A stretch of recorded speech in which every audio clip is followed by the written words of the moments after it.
బ్రాహ్మణ కుటుంబంలో కలకలం. జీడిమెట్ల పిఎస్ పరిధి చింతల్లో ఓ కుటుంబంలో విషాదం నెలకొంది. బ్రాహ్మణ కుటుంబంలో అక్క రాధ, అన్న, చెల్లెలు నివాసం ఉంటున్నారు. రాధ 20 సంవత్సరాల క్రితం భర్తతో విడాకులు తీసుకుంది. మిగతా ఇద్దరికి పెళ్లి కాలేదు. గత 3 రోజుల క్రితం రాధ అనారోగ్యంతో మృతి చెందింది.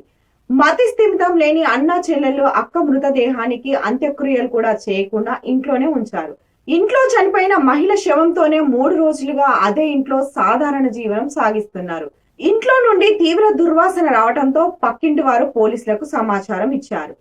పోలీసులు సంఘటనా స్థలానికి చేరుకున్నారు.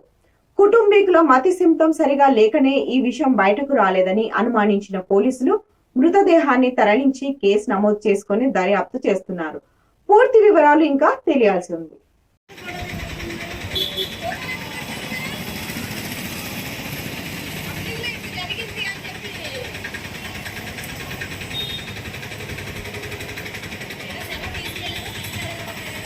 ఏంటంట చచ్చిపోయి కూడా 4-5 రోజులు అయిందంట. అప్పుడు చెప్పాలి కదా, మనకం చేస్తుంది, దాన శాస్త్రం చేస్తుంది కదా, ఏమైనా అందరం చేసుకుంటుంది కదా, అది చెప్పలేదు మాకు. ఓపెన్ చేయకపోతే డోర్ ఓపెన్ చేస్తుంది. డోర్ ఓపెన్ చేయకపోతే మీకు అన్నిటికి ఫోన్ చేసి రమ్మని చెప్పి పోలీసు లీవోలో చేసి చేసుకుని